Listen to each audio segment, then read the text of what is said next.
Hello guys, मेरा नाम है विवेक पांडे। स्वागत है अड्डा 24/7 यूट्यूब चैनल पे। दोस्तों, ये क्लास है कंप्यूटर नॉलेज की। अगर आपका लक्ष्य है कि सन 2023 के सारे कॉम्पिटिटिव एग्जाम को क्रैक करना है, क्रैक करने का मतलब अगर हम वहां पे शिद्दत से अटेम्प्ट लेना चाहते हैं और उसे क्वालिफाई करना चाहते हैं तो उसकी शुरुआत अभी से करनी पड़ेगी। इसी को ध्यान में रखते हुए ये सेशन में लेके आता हूं रोजाना सुबह 5 बजे, और यहां पर मैं सब्जेक्ट कवर करता हूं कंप्यूटर नॉलेज की। आपको ये मालूम है कि जितने भी बैंकिंग एग्जामिनेशन होते हैं उसमें कंप्यूटर नॉलेज का एक अच्छा खासा वेटेज होता है जब हम मेंस क्वालिफाई की बात करते हैं। तो इसी को ध्यान में रखते हैं रेगुलर आपको इस चैनल पे क्लासेस मिलेगी सुबह 5 बजे। अगर आप 5 बजे लाइव देखते हैं मच गुड, अगर नहीं देख पाते तो फिर भी आप इसके रिकॉर्डेड सेशन को जरूर देखिएगा, लेकिन हाफ एन आवर समय निकाल के इस सेशन को जरूर देखिएगा, जरूर। ये आपसे मेरा एक मैसेज है। चलिए सेशन की मैं बात करता हूं, सेशन में करवा क्या रहा हूं। तो बच्चों मैं बता दूं, जैसे कि मैंने बताया 2023 में बहुत सारे वैकेंसीज हैं जो अपकमिंग है, और उसका जो पहला वैकेंसी है वो आरबीआई असिस्टेंट, उसके बाद हमारा IBPS and so on, LIC, ऐसा सारे एग्जाम है जो हमारा लाइनअप है। अगर इन एग्जाम्स को अटेम्प्ट हमें लेना है और क्वालिफाई करना है तो उसकी तैयारी हमने शुरू कर दी होगी, ये आपसे ये उम्मीद लगाए रखा हूं। और यहां पे मैं इसी में कंप्यूटर नॉलेज के लिए यहां पे मैं कुछ मॉडल पेपर डिस्कस करता हूं, यानी कि आज भी हम कुछ मॉडल पेपर डिस्कस करेंगे जो प्रीवियस ईयर एग्जाम पे आधारित है। तो देखते हैं क्वेश्चन का स्टैंडर्ड क्या रहता है। इसी तरह यहां पे डे बाय डे आपको चैप्टर वाइज क्वेश्चन या किसी चैप्टर का सॉल्यूशन ये भी आपको समय दर समय मिलता रहेगा, लेकिन इसके लिए आपको एक प्रयत्न ये करना होगा, रेगुलर सेशन पे आपको कनेक्ट होना पड़ेगा। तो चलिए सेशन की मैं बात करता हूं। जैसे कि मैंने पहले बताया कि 2023 के सारे एग्जाम को कवर करने के लिए ये ध्यान में रख के ये सेशन यहां पे स्टार्ट करी गई है, और यहां पे मैं आज जो सेशन में करवाने वाला हूं प्रीवियस ईयर क्वेश्चंस को डिस्कस करने वाला हूं। तो चलिए बात करते हैं, यानी कुछ ऐसे प्रश्न जो प्रीवियस एग्जाम में आ चुके हैं उसके बारे में हम बात आज करने वाले हैं। तो दोस्तों, ये रहा आपके सामने पहला प्रश्न जो कहीं ना कहीं किसी एग्जाम में आ चुका है। बेसिकली ये कुछ प्रश्न है जो आरबीआई के हैं, कुछ प्रश्न है जो आरआरबी के भी हैं, ठीक। इसलिए मैंने मिक्स यहां पे क्वेश्चन किया है। देखते हैं यहां पे क्वेश्चन क्या पूछा गया था। एक बड़ा अच्छा प्रश्न है, raw unprocessed fact including text, number, images and sound are called, यानी कि असंसाधित तथ्य। अगर हम लोग अनप्रोसेस्ड अनऑर्गेनाइज्ड फैक्ट फिगर की बात करते हैं तो उसे क्या कहा जाता है। बड़ा अच्छा सवाल है। अगर unprocessed unorganised fact and figure है तो उसे क्या कहा जाएगा बच्चों? उसे हम लोग कहते हैं डेटा। उसे क्या कहा जाता है? डेटा। थोड़ा इसके बारे में हम नजर दौड़ाते हैं। अनप्रोसेस्ड अनफैक्ट फिगर कहने का मतलब है, इसे हम लोग अनप्रोसेस्ड भी कहें, अनऑर्गेनाइज्ड भी कहें, अनस्ट्रक्चर्ड भी कहें, तो ऑल आर एक ही बात होगी। तो उसे हम लोग कहते हैं डेटा। कहने का मतलब क्या है? अगर हम लोग कंप्यूटर को जो भी इनपुट देते हैं वो डेटा के फॉर्म में देते हैं, और कंप्यूटर जो हमें रिजल्ट देता है वो इंफॉर्मेशन के फॉर्म में देता है। दैट मीन्स जो unprocessed unorganised fact and figure है उसे डेटा कहेंगे, और वही अगर प्रोसेस्ड, ऑर्गेनाइज्ड और स्ट्रक्चर्ड फैक्ट एंड फिगर है तो उसे हम लोग इंफॉर्मेशन कहते हैं बच्चों। तो ये सब याद रखिएगा। एक से स्टार कर देता हूं। तो अनप्रोसेस्ड क्या हो गया? डेटा हो गया, और वही अगर प्रोसेस्ड है तो हमारा इंफॉर्मेशन हो गया। अब सवाल आता है, सर ये डेटाबेस क्या हो गया? तो डेटाबेस होता है, अगर हम लोग कहते हैं collection of inter related data, collection of inter related data, तो उसे हम लोग कहते हैं डेटाबेस। और इसी डेटाबेस को हैंडल करने के लिए जो सॉफ्टवेयर बनता है उसे हम लोग कहते हैं डीबीएमएस। उसे क्या कहते हैं बच्चों? उसे हम लोग डीबीएमएस कहते हैं। डीबीएमएस कहने का मतलब है is a software package which is used to manage database, ठीक है। जैसे कि हमारा ओरेकल, जैसे कि हमारा माईएसक्यूएल, ईटीसी, ये सब हमारा इस कैटेगरी में आता है। यहां तक तो चीजें सही है। चलिए मान लेते हैं। अब ये सवाल है कि सर ये जो क्वेश्चन है ये किस चैप्टर से लिया गया था? तो ये बच्चों डेटाबेस चैप्टर से लिया गया था प्रश्न। ऐसा ही हर प्रश्न के बारे में बताते भी रहेंगे कि ये पर्टिकुलर चैप्टर क्वेश्चन है वो किस चैप्टर से लिया गया है। दैट मीन्स अगर उस चैप्टर पे हमारा कमांड होता जाएगा तो हम डे बाय डे चीजें हमारे लिए आसान होती जाएगी। अब बढ़ते हैं अगले प्रश्न पे। अगला प्रश्न क्या पूछा गया है? All of the following are true of safe mode except. Safe mode technically हम लोग हमारे लैपटॉप में हम लोग एक जब रीस्टार्ट करते हैं तो रीस्टार्ट में एक ऑप्शन आता है सेव मोड, और एक होता है save mode with network. Save mode with network होता है, ये दोनों ऑप्शन हमारा देता है। तो टेक्निकली सेव मोड का उपयोग क्या करते हैं ये है इसमें। अगर हमें उपयोग मालूम है तो नहीं वाला हम आसानी से कर लेंगे। तो दोस्तों, जब भी अपने लैपटॉप विंडोज को हम लोग रीस्टार्ट करते थे एक ऑप्शन आता है सेव मोड। तो सेव मोड इनमें से कौन सा काम है जो नहीं करता है? सवाल वही पूछा गया है।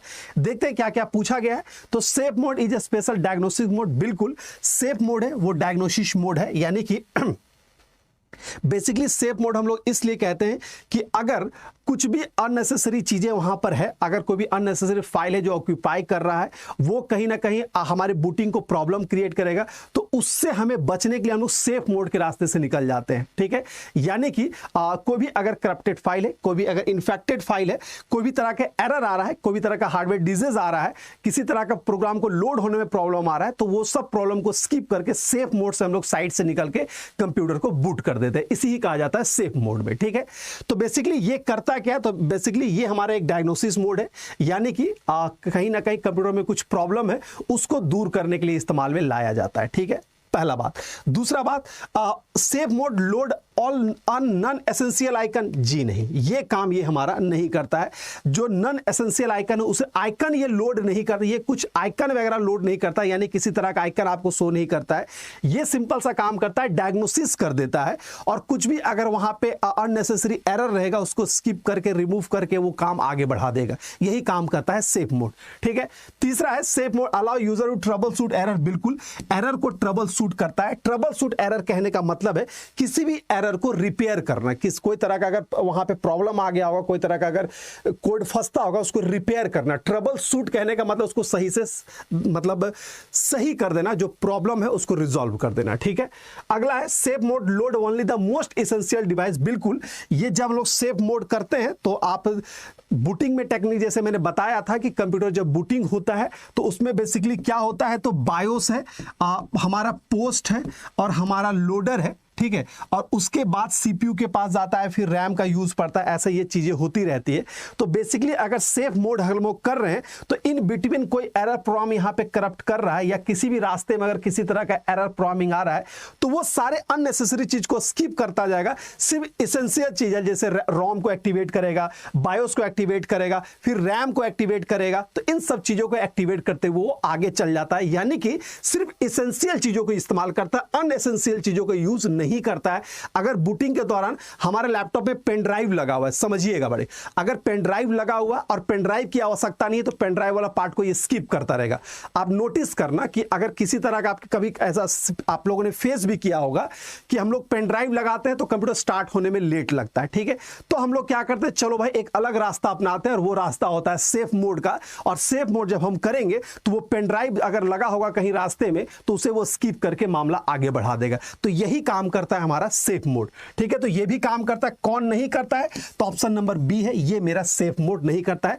तो बेसिकली सेफ मोड का यूज क्या है, याद रखिएगा, वो डायग्नोसिस करता है, प्रॉब्लम को रिजॉल्व करता है, वो ट्रबल शूट करता है एरर को, और ये मोस्ट एसेंशियल डिवाइस को ही यूज करता है, अननेसेसरी डिवाइस को ये डिस्टर्ब नहीं करता है। ये है सेफ मोड जो हम लोग रीस्टार्ट करते हैं। दो तरह का हम लोग करते हैं, एक सेफ मोड विथ नेटवर्क, देख सकते हैं जाके। ठीक है, आते हैं अगले प्रश्न में। अगला सवाल क्या पूछा गया है, विच ऑफ द फॉलोइंग, ये जो सवाल है बच्चों ये नेटवर्किंग से लिया गया है। ये जो क्वेश्चन है ये नेटवर्किंग से लिया गया है। क्या है क्वेश्चन, पढ़ते हैं यहाँ पे। इससे पहले जो सवाल था ये बेसिकली विंडोज से लिया गया था, यानी ऑपरेटिंग सिस्टम से लिया गया था। अब आते हैं तीसरे क्वेश्चन में। ये तीसरा जो प्रश्न आपका या जो भी है ये लिया गया है नेटवर्किंग से, और क्या प्रश्न पूछा गया है वो देखते हैं। Which of the following layer is responsible for converting electronic impulses to bit stream, निम्नलिखित में कौन सी परत विद्युत आवेग को बीट स्ट्रीम में परिवर्तित करने के लिए जिम्मेदार है। चलिए, बहुत अच्छा सवाल है। यानी कि कुछ ऐसा लग रहा है कि लेयर वेयर के बारे में बात करी जा रही है। तो ये लेयर क्या है, थोड़ा इसके बारे में हम चर्चा यहां पे करेंगे।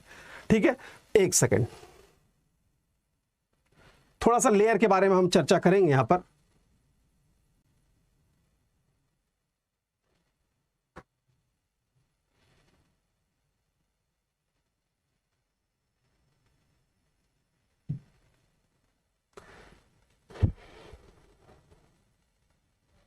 That is the loading transferring. ठीक है, तो चलिए हम बताते हैं एक्चुअली नेटवर्क में क्या है। दो तरह का नेटवर्किंग मॉडल पे हम लोग काम करते हैं, एक OSI लेयर और एक दूसरा TCP/IP लेयर। ठीक है, TCP/IP लेयर, TCP/IP लेयर नहीं कहेंगे मॉडल। एक OSI ISO मॉडल होता है और दूसरा होता है TCP/IP मॉडल। यानी कि नेटवर्किंग में किसी भी तरह का नेटवर्किंग होता क्या, अगर आसान भाषा में कहें तो नेटवर्किंग कहने का मतलब है कि दो या दो से अधिक कंप्यूटर को हम जोड़ते हैं और वो सब में कलेक्शन तो हो ही गया, कनेक्शन करते हैं और डेटा का शेयरिंग करते हैं, उसे ही नेटवर्क कहा जाता है। यानी दो या दो से अधिक कंप्यूटर को जोड़ो, कनेक्ट करो, डेटा शेयर करो, दैट इज द नेटवर्किंग। यहां तक क्लियर है, कोई प्रॉब्लम नहीं है। चलिए दूसरा पॉइंट ये आता है, ठीक है सर नेटवर्किंग तो ये है, तो टेक्निकली जो भी नेटवर्किंग होता है दैट मींस दो डिवाइस के बीच में आदान प्रदान होगा, या दो या से अधिक डिवाइस के बीच में आदान प्रदान होगा। तो ये जो मैसेज यहां से यहां ट्रेवल करेगा या यहां से यहां ट्रेवल करेगा, तो ट्रेवल करने के दौरान यही लेयर अप्रोच है यहां काम करता है। जैसे कि OSI लेयर है वो 7 लेयर पे काम करता है, TCP है वो 4 लेयर पे काम करता है। ठीक है, याद रख लीजिएगा थोड़ा सा कहीं दिमाग में। तो OSI जो है वो 7 लेयर पे काम करेगा और ये 4 लेयर पे काम करेगा। तो जब भी कोई मैसेज यहां से यहां डिलीवर होगा तो ये सातों लेयर से ट्रेवल करता हुआ जाएगा, तब इसको मिलेगा। और ये रिसीवर के साइड भी जब रिसीव होता है तो वो भी सातों लेयर से हमारा कवर करता हुआ जाता है। यानी जब भी सेंडर टू रिसीवर मैसेज जाएगा तो ये 7 लेयर क्रॉस करेगा, जब वहां पहुंचेगा तो वहां भी 7 लेयर क्रॉस करेगा। यानी कि ये 7 गेट हातिम ताई वाला क्रॉस करेगा, उसके बाद ही मैसेज जाएगा या मैसेज आएगा। ठीक है, तो इसे ही कहा गया लेयर अप्रोच, इसे ही कहा गया लेयर अप्रोच के बारे में। ठीक है, थोड़ा सा देख लेते कौन कौन सा लेयर है। तो बच्चों अगर मैं बात करता हूं यहां पे तो याद रखिएगा OSI में बेसिकली 7 लेयर होता है। OSI ISO में बेसिकली 7 लेयर होता है। जैसे कि पहला हमारा फिजिकल लेयर है, पहला हमारा, अरे यार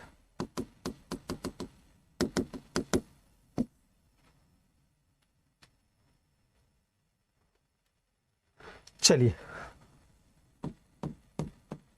OSI ISO में कितना है, तो ये 7 लेयर है। ठीक है, समझते हैं। पहला लेयर कौन है, तो पहला होता है फिजिकल लेयर, दूसरा होता है डेटा लिंक लेयर, तीसरा है हमारा नेटवर्क लेयर, चौथा है हमारा ट्रांसपोर्ट, लिख लीजिए पूरा पढ़ भी सकते हैं, ट्रांसपोर्ट लेयर, पांचवा है हमारा सेशन लेयर,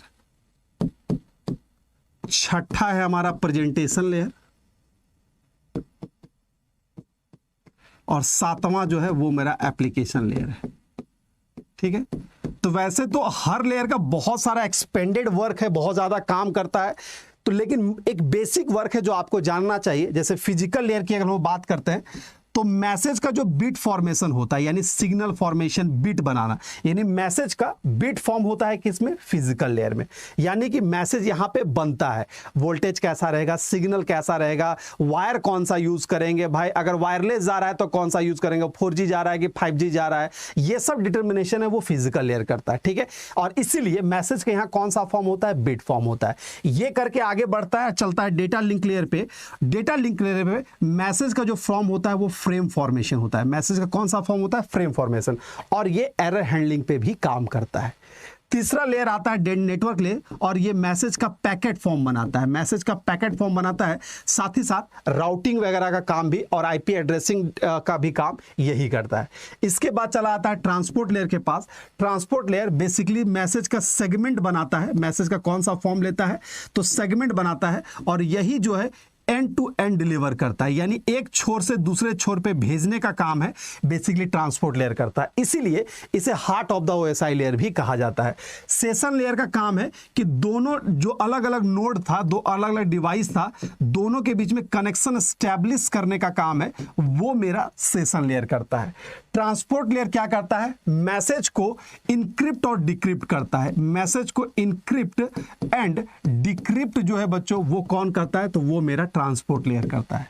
एप्लीकेशन लेयर करता है क्या, जो सामने आप हमको देख पा रहे हैं, ग्रीन कलर का व्हाट्सएप आप देख पा रहे हैं, ब्लू कलर का फेसबुक देख पा रहे हैं, या सामने किसी भी चीज को आप देख रहे हैं, तो वो आपका एप्लीकेशन लेयर है, यानी यूजर एंड का हमारा एप्लीकेशन लेयर है। तो दोस्तों मैंने एक एवरेज वर्क बताया, इसके मल्टीपल काम है। आप इसको ऐसे समझ सकते हैं कि नेटवर्किंग का सारा काम जो है यही करता है। ठीक है, अगर ये ना रहे तो मेरा मैसेज सिक्योर जाएगा ही नहीं।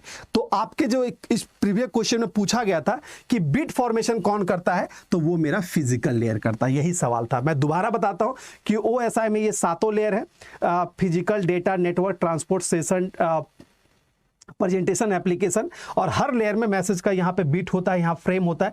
ये याद रखना होगा, इसको समझना भी होगा। ठीक है, और एक चीज और बताते हैं कि ये तीनों जो है वो हार्डवेयर लेयर कहा जाता है, और ये तीनों को सॉफ्टवेयर लेयर कहा जाता है, और इसे इसमें हार्डवेयर और सॉफ्टवेयर दोनों काम करता है, इसलिए heart of the OSI layer कहा जाता है।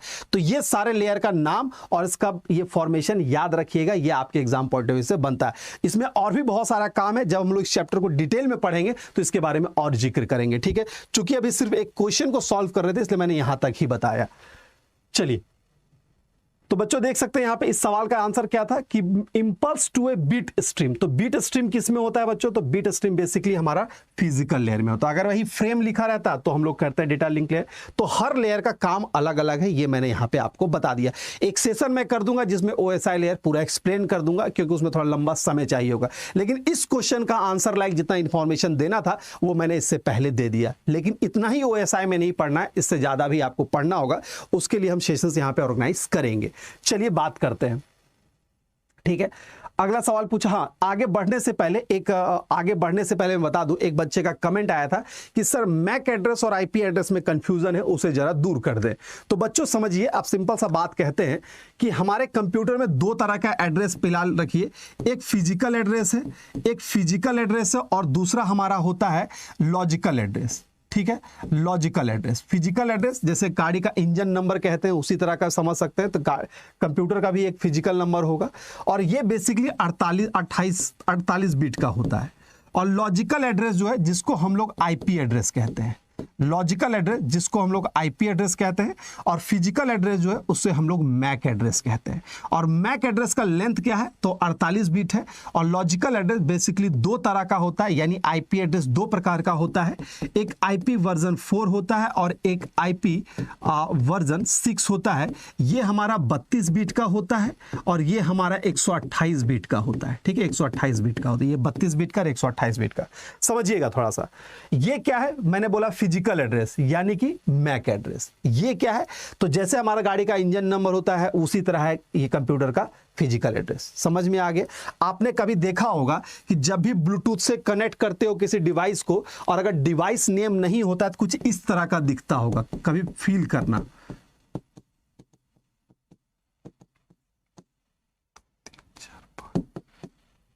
ठीक है, इस तरह का एड्रेस आपको दिखता होगा, तो ये हमारा मैक एड्रेस हो गया। और कभी आप जब इंटरनेट से वगैरह कनेक्ट करते होंगे तो आपको कुछ इस तरह का एड्रेस दिखता होगा, ठीक है। तो ये हमारा IP एड्रेस होता है, ठीक है। ये हमारा IP एड्रेस होता है। तो अगर किसी डिवाइस का लोकेशन वगैरह ट्रेस करना है तो हम लोग IP एड्रेस से कर सकते हैं, और स्पेसिफिक डिवाइस तक पहुंचना है तो हम लोग मैक एड्रेस से करते हैं। आप जब भी देखना, हम लोग ब्लूटूथ से जब कनेक्ट करते हैं किसी भी डिवाइस को, आपको ये वाला एड्रेस दिखेगा वहां पे, क्योंकि डिवाइस टू डिवाइस कनेक्टिविटी हो रही है, ठीक है। तो बच्चों ये हमारा मैक एड्रेस और ये हमारा IP एड्रेस। मैक एड्रेस क्या होता है? किसी भी कंप्यूटर का फिजिकल एड्रेस होता है, उसका साइज 48 बिट होता है, कुछ इस तरह ये दिखता है। लॉजिकल एड्रेस यानी कि IP एड्रेस मुख्यतः दो प्रकार का होता है, एक वर्जन 4, एक वर्जन 6। वर्जन 4 की साइज होती है 32 बिट, ये हमारा वर्जन 4 वाला ही है। और एक होता है वर्जन 6 जो 128 बिट के लिए होता है। तो एक आपको यहां पे एक एवरेज आइडिया मिल गया होगा कि मैक एड्रेस और IP एड्रेस होता क्या है। आप सिंपल सा समझिए कि आपके गाड़ी का जो इंजन नंबर है वो एक तरह का मैक नंबर है और आपके गाड़ी का जो नंबर प्लेट है वो एक तरह का IP एड्रेस है। आप इसको इस तरह कोरिलेट कर सकते हैं। चलिए, तो ये दो एक सवाल आता है बच्चे का, मैंने कमेंट पढ़ा, उसके जवाब मैंने यहां पे दे दिया, ठीक है। अब बढ़ते हैं अगले सवाल में। अगला क्वेश्चन क्या पूछा गया है? SRM retain data as long as power is provided to the memory chip and need not be refreshed periodically. What does S represent? SRM data को तब तक बरकरार रखता है जब तक मेमोरी चिप की बिजली प्रदान की जाती है और समय समय पर रिफ्रेश करने की आवश्यकता नहीं पड़ती है। S क्या दर्शाता है? सिंपल सा बात है कि यहाँ SRAM के बारे में ही बोला गया है। ये SRAM हमारा क्या होता है? तो बेसिकली SRAM क्या है? तो हमारा स्टैटिक रैम है। ये हमारा स्टैटिक रैम है, ठीक है। याद रखिएगा, मुख्यतः जो रैम होता है, जितना भी हम लोग रैम की बात करते हैं उसको दो भाग में बांटा जाता है, एक स्टैटिक और दूसरा डायनामिक। एक स्टैटिक और दूसरा डायनामिक बच्चों, ठीक है। अब स्टैटिक क्या है समझिएगा, स्टैटिक क्या होता है? तो जैसे हमारा कैचेज मेमोरी जो है वो हमारा स्टैटिक रैम है। कैचेज मेमोरी के बारे में आपने सुना होगा, वो हमारा स्टैटिक रैम है। और इसके अलावा आपने सुना होगा DDR1, DDR2, ये सब आपने जो सुना है ये सब हमारा डायनामिक रैम है, ठीक है। तो बेसिकली कैचेस मेमोरी का ये नेचर होता है कि ये कंटेंट हमारा स्टैटिक फॉर्म में, इसलिए कहा जाता है कि इसे बार बार रिफ्रेश करने की आवश्यकता नहीं पड़ती है। लेकिन डायनामिक रैम में क्या है, चूंकि यहां पे डायनामिकली डेटा चेंज होता रहता है, इसलिए इसको बार बार रिफ्रेश करने की आवश्यकता पड़ती है। ये वाला जो पार्ट है ये फास्ट होता है कंपैरिजन टू डायनामिक, ठीक है। ये इससे फास्ट होता है, सॉरी स्टैटिक जो है वो फास्ट होगा डायनामिक के कंपैरिजन में। तो ये दोनों में अंतर है। तो बेसिकली यहां एस के बारे में पूछा गया है, तो एस का मतलब क्या होगा, तो static is the right answer, ठीक है।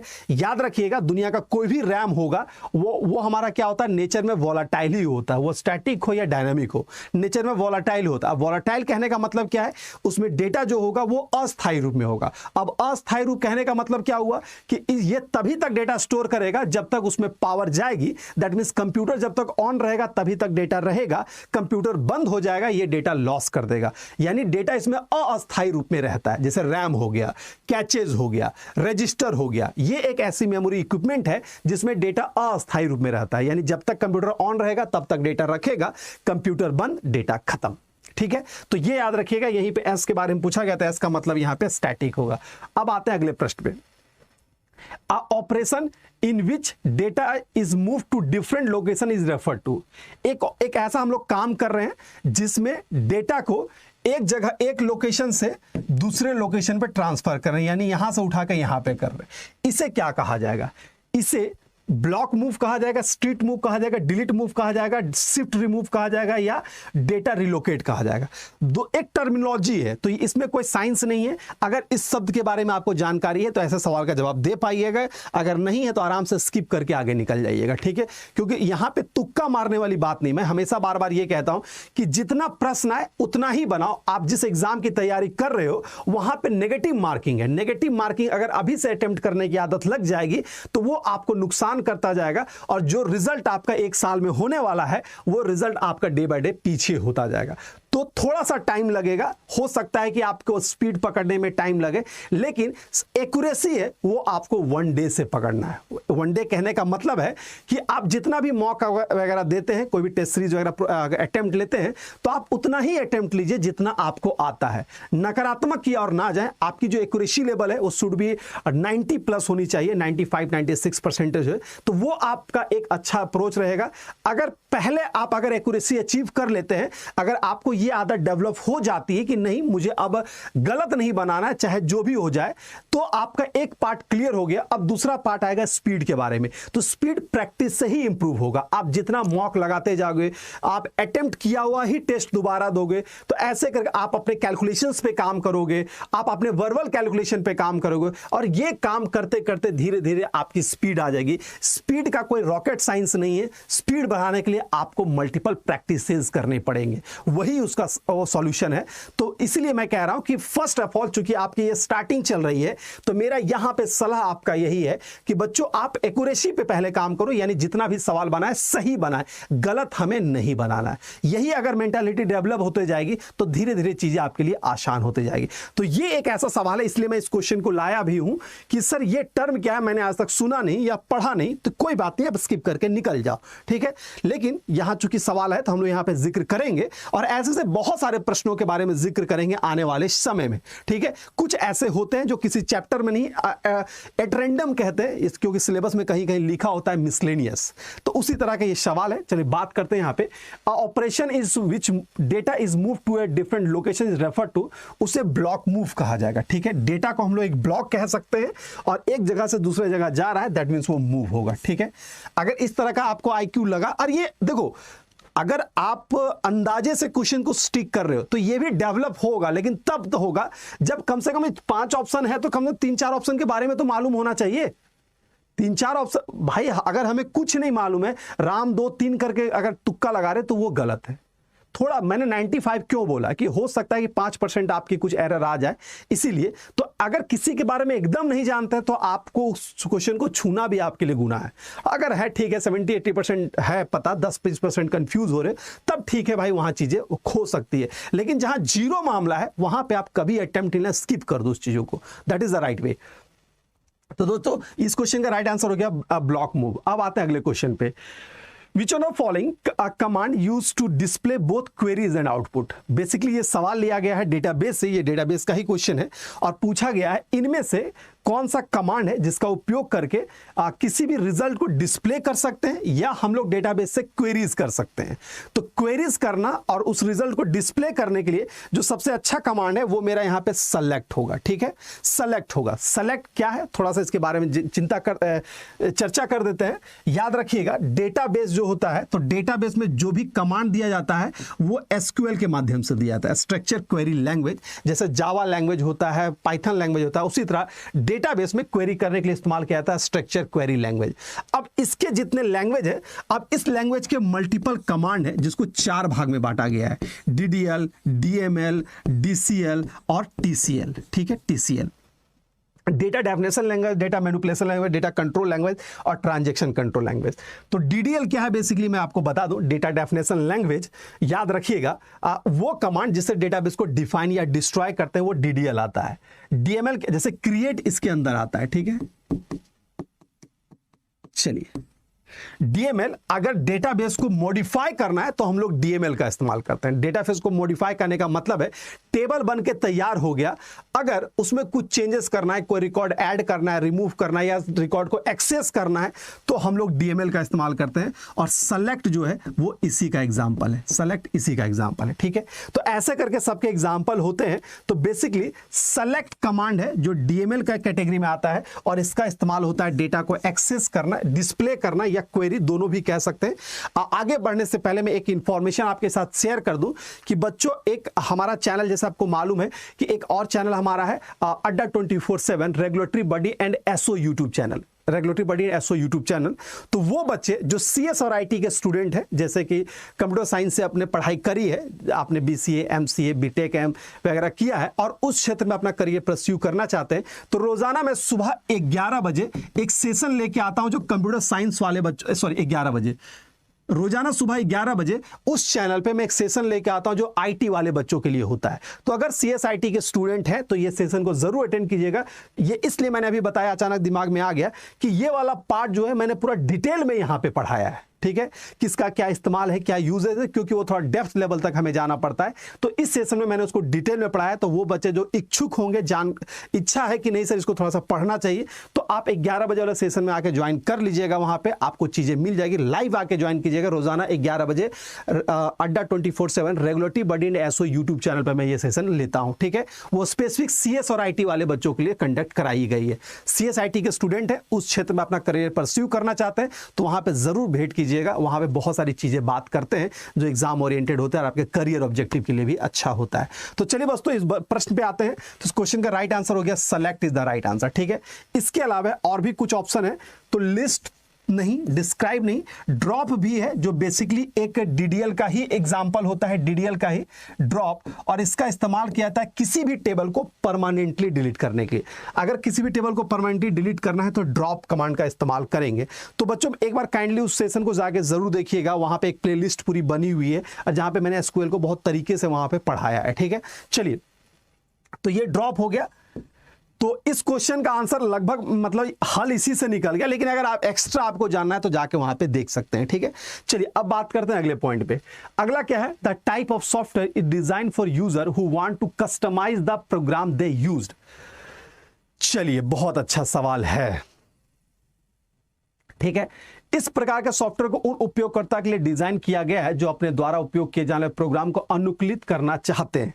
कस्टमाइज, ये बहुत ऑप्शन भी मैंने ऐसा ही थोड़ा सा चेंज भी कर दिया था ऑप्शन बाद में मैंने, कि थोड़ा सा क्लोज ऑप्शन जाए। ठीक है, पूछा गया है इनमें से कौन सा ऐसा सॉफ्टवेयर है जिसको इस तरह से डिजाइन किया गया है जिसमें यूजर क्या करता है, उसको कस्टमाइज भी कर लेता है अपने अकॉर्डिंग, यानी कुछ मॉडिफाई कर देता है। तो वो कौन सा आंसर होगा? ठीक है, तो बच्चों वो आंसर हमारा होगा फ्रीवेयर। ठीक है, अब आपका जहन में आएगा सर ओपन सोर्स भी तो वही होता है, फ्रीवेयर ओपन सोर्स में फर्क क्या है? ठीक है, बहुत ज्यादा इसमें एक लिटिल कह सकते हैं कि बहुत माइनर एक अंतर है दोनों में। एक छोटा सा मैं बता दूंगा कि आप ऐसे याद रख सकते हैं कि जो फ्रीवेयर होगा, जितना फ्रीवेयर होगा वो ओपन सोर्स हो सकता है, लेकिन सारा ओपन सोर्स फ्रीवेयर होगा इसकी कोई गारंटी नहीं है। दोनों में अंतर क्या है? फ्रीवेयर सॉफ्टवेयर क्या है? दोनों फ्री में मिलता है, दोनों फ्री में मिलता है, दोनों के लिए हमें पैसे देने नहीं पड़ते हैं, दोनों ओरिजिनल सॉफ्टवेयर हमें लाइसेंस वाला मिल जाता है फ्री में। लेकिन फ्रीवेयर और ओपन सोर्स में क्या होता है, ओपन सोर्स में आपको सोर्स कोड भी मिल जाता है, तो जो प्रोग्रामर होता है अकॉर्डिंग टू सोर्स कोड को चेंज कर सकता है, ठीक है। लेकिन फ्रीवेयर क्या है, तो सोर्स कोड तो है ही, साथ में और भी ये फैसिलिटी आपको देता है कि आप डिस्ट्रीब्यूट कर सकते हैं, उसमें मॉडिफिकेशन कर सकते हैं, उसमें चेंजेस कर सकते हैं, अपग्रेड कर सकते हैं, ये सारा चीज आपको फ्रीवेयर में देता है, ठीक है। इसीलिए कहा जाता है कि सारा ओपन सोर्स, एक सेकंड, सारा ओपन सोर्स है वो फ्रीवेयर हो सकता है, लेकिन फ्रीवेयर है हमारा ओपन सोर्स, अरे हाँ उल्टा बोल दी, थोड़ा समझते हैं।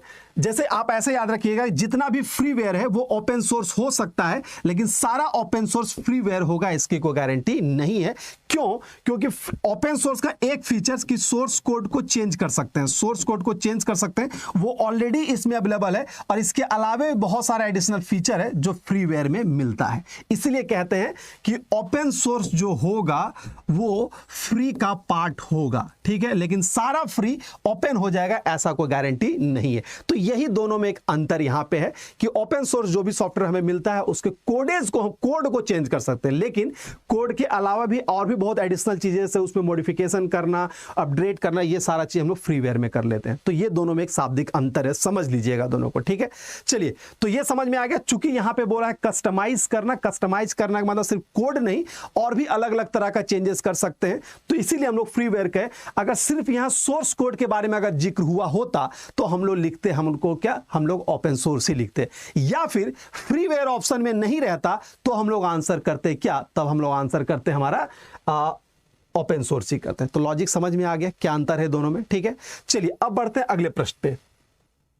अगला प्रश्न पढ़ने से पहले मैं आपको बता दूं कि इस साल की जो सबसे पहली वैकेंसी है वो हमारे क्या है, आरबीआई असिस्टेंट, और आपको ये जान के बड़ी खुशी होगी कि आरबीआई असिस्टेंट का बैच जो है वो लाइव हो चुका है, वो 10 तारीख से बैच स्टार्ट होने वाला है।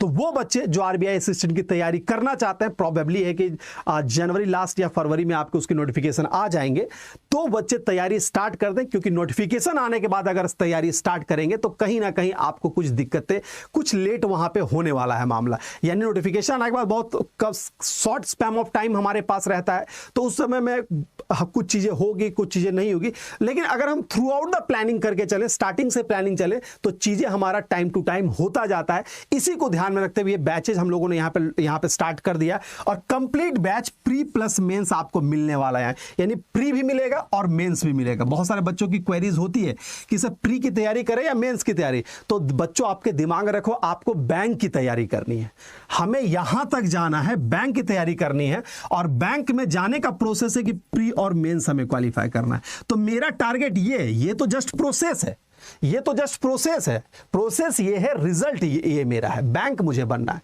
और आपको ये पता होना चाहिए कि प्री और मेंस में बहुत शॉर्ट स्पैम ऑफ टाइम का डिफरेंस, मतलब एक गैप होता है, तो उतने कम समय में मेंस की तैयारी नहीं हो पाती। क्यों नहीं हो पाएगी, आपको ये आप पता होना चाहिए कि मेंस का जो होता है वो फिल्टर्ड बच्चे आते हैं। ऑलरेडी प्री में क्या है कि भाई कुछ ऐसे जो अनसीरियस बच्चे तो वहीं से फिल्टर होकर बाहर हो गए, लेकिन जब मेंस में जो बच्चा आया है, ऑलरेडी वो बच्चा आया है जो कहीं ना कहीं पढ़ाई कर रहा था, यानी पहला कंपटीशन था जो थोड़ा बहुत पढ़ रहा था, लेकिन अब कंपटीशन है जो पढ़ रहा है, अब उसमें जो सबसे अच्छा पढ़ रहा है वो यहां तक पहुंचेगा।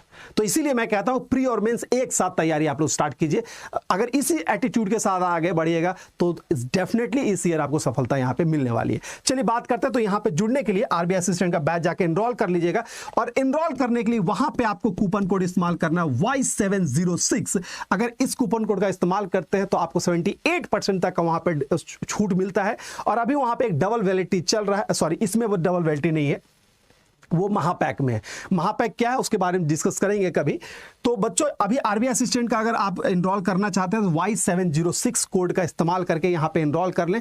Complete batch pre plus mains, जहां पे ये सारे दिग्गज आपको यहां पे क्लास देने वाले हैं, reasoning, English, maths, current affair, GA और कंप्यूटर, ये सारे फैकल्टीज आपको वहां पे मिलेंगे और क्लासेस आपको प्रोवाइड करेंगे। तो प्री प्लस मेंस दोनों अगर एटीट्यूड बना के चल रहे हैं तो इस बैच में एनरोल कर लें Y706 कूपन कोड लगा के। चलिए, तो यहां तक हो गया, अब आगे बढ़ते हैं। अगला सवाल क्या है, विच of the following domain use for profit business, इनमें से कौन सा एक डोमेन है जो प्रॉफिट बिजनेस के लिए इस्तेमाल में लाया जाता है? दोस्तों प्रॉफिट बिजनेस के लिए इस्तेमाल में लाने वाला है हमारा .com। समझिएगा ये डोमेन नेम क्या है। डोमेन नेम कहने का मतलब ये होता है, ठीक है, डोमेन नेम कहने का मतलब ये होता है कि किसी भी वेबसाइट का, जैसे हमारा मान लीजिए कि adda247.com है, ठीक है, तो .com ये बता रहा है कि ये कमर्शियल साइट है। आप देखते हो इसी साइट पे जाके आप कोर्स परचेज करते हो, दैट मींस ये कमर्शियल साइट है। आप पैसे यहाँ पे पेमेंट करते हो और हम भी साइट के लिए पेमेंट करते हैं, यानी कि ये एक कमर्शियल साइट है। यानी .com जिसके बगल में लिखा हुआ वो कमर्शियल साइट है, ठीक है, कमर्शियल पर्पस का है। उसी तरह जिसके बगल में .org वो नॉन प्रॉफिटेबल साइट है। जैसे हमारा कोई एनजीओ भी है, उसका अगर देखोगे तो .org दिखेगा आपको, ठीक है। इसी तरह अगर आपने देखा होगा .net भी किसी का देखा होगा, तो .net है, जैसे Jio.net, Airtel.net, जो नेटवर्क रिसोर्स प्रोवाइडर होता है, या आपके यहाँ ब्रॉडबैंड कनेक्शन वगैरह भी लगा होगा तो वो .net में ही आपको दिखेगा, तो वो हमारा .net होता है। तो डोमेन नेम ये बताता है कि स्पेसिफिक वेब पेज है, वह वेबसाइट है किस मकसद के लिए बनाया गया है, तो इसीलिए वहां पे .net। और इसी तरह है MIL मिलिट्री के लिए इस्तेमाल में लाया जाता है, EDU एजुकेशनल के लिए इस्तेमाल में लाया जाता है। तो पूछा गया था प्रॉफिट बिजनेस, तो .com है वो प्रॉफिटेबल है, और .org है वो मेरा नॉन प्रॉफिटेबल है, ठीक है। तो ये सब बहुत इजी टाइप के क्वेश्चन हैं, आप देख सकते हैं इसको। चलिए अगला बात करते हैं एनालॉगी कंप्यूटर। एनालॉगी कंप्यूटर के बारे में कौन सा स्टेटमेंट है वो सही है और गलत है, ये पूछा गया है। तो सबसे पहले एनालॉगी कंप्यूटर होता है क्या, वो बताते हैं। सिंपल सा बात है, वो कंप्यूटर जो एनालॉग सिग्नल पे काम करे उसे हम लोग एनालॉग कंप्यूटर कहते हैं। जैसे कि हमने बात किया, एनालॉग कंप्यूटिंग डिवाइस कहेंगे तो ज्यादा अच्छा होगा। जैसे कि हमने बात किया था स्पीडोमीटर का, बाइक का जो स्पीडोमीटर होता है वो कहीं ना कहीं एनालॉग सिग्नल यानी कंटिन्यूअस सिग्नल। अब दिमाग में आएगा सर ये कंटिन्यूअस सिग्नल क्या है, तो कंटिन्यूअस सिग्नल कहने का मतलब ये है कि जैसे कि टेम्परेचर कंटिन्यूअस सिग्नल है, वेव कंटिन्यूअस सिग्नल है, तो कुछ ऐसा डिवाइस है जो टेम्परेचर, जैसे थर्मामीटर टेम्परेचर पे काम करता है, स्पीडोमीटर वेव पे काम कर रहा है, यानी उसमें पावर दी जा रही है स्पीड के माध्यम से। तो कहने का मतलब है कि ये वो डिवाइस है जहां पे काम करता है क्या, तो बेसिकली कंटिन्यूअस सिग्नल काम करता है। जो कंटिन्यूअस सिग्नल है पे जो डिवाइस काम करे उसे हम लोग एनालॉगस डिवाइस कहते हैं, ठीक है, क्लियर। अब पढ़ते हैं उसके बारे में। Input is first converted to digital, ठीक है, output is never converted to digital, या output display in digital format. हाँ, इसमें input is converted to digital form, या input is never converted to digital form, या फिर output is display in digital format. क्या होगा राइट आंसर दोस्तों? अगर मैं बात करता हूं तो आउटपुट जो है input is first converted to digital, नहीं, इनपुट डिजिटल में कन्वर्ट नहीं होगा। हाँ, ये हो सकता है कि आउटपुट हमारा डिजिटल फॉर्म में दिख जाए, ठीक है। उदाहरण के तौर पे आप इसको ऐसे समझ सकते हैं कि थर्मामीटर जो है एक्चुअली वो हाइब्रिड में आ जाएगा। थर्मामीटर आपने देखा होगा कि बहुत सारा थर्मामीटर ऐसा है कि टेम्परेचर तो चलो एनालॉगस में जा रहा है, लेकिन उसमें जो वो दिखता है रिजल्ट वो मेरा डिजिटल फॉर्म में दिखता है, तो वो हमारा इस कैटेगरी में आ जाएगा। तो इसलिए आंसर हमारा क्या हो गया, ये option number C is the right answer, ठीक है। अब अगले प्रश्न में बढ़ते हैं। What is the component that is used to in second generation. चलिए तो बच्चों आज हो गया, तो ये था आज का सवाल जो मैंने आपके साथ जिक्र किया। मैं उम्मीद करूंगा कि सवाल आपको पसंद आया होगा। कैसा लगा क्वेश्चन ये मुझे जरूर बताइएगा, और साथ ही साथ अपना फुल रिव्यू भी मुझे जरूर दीजिएगा। इसके अलावा आप मुझसे क्या एक्सपेक्ट करते हैं ये भी मुझे कमेंट बॉक्स में जरूर शेयर कीजिएगा। तो आज का सेशन यहीं रखते हैं, फिर कल हम आएंगे सेम सेशन लेके, और आप मुझे बताइएगा कि हम यहाँ सेशन कैसे लाएं, चैप्टर वाइज लाएं या चैप्टर वाइज क्वेश्चन करवाएं, या फिर जो मेरी प्लानिंग है कि पहले प्रीवियस ईयर सबका करवाएंगे, फिर चैप्टर वाइज कराएंगे, और फिर ऐसे बीच बीच चैप्टर को भी एक्सप्लेन करता जाएंगे। यही अप्रोच के साथ हम सेशन को आगे बढ़ाएंगे। अपना फुल रिव्यू भी कमेंट बॉक्स में जरूर डालिएगा, और आज के लिए इतना ही रखते हैं, फिर मिलते हैं अगले सेशन में। तब तक के लिए good luck, goodbye and take care दोस्तों।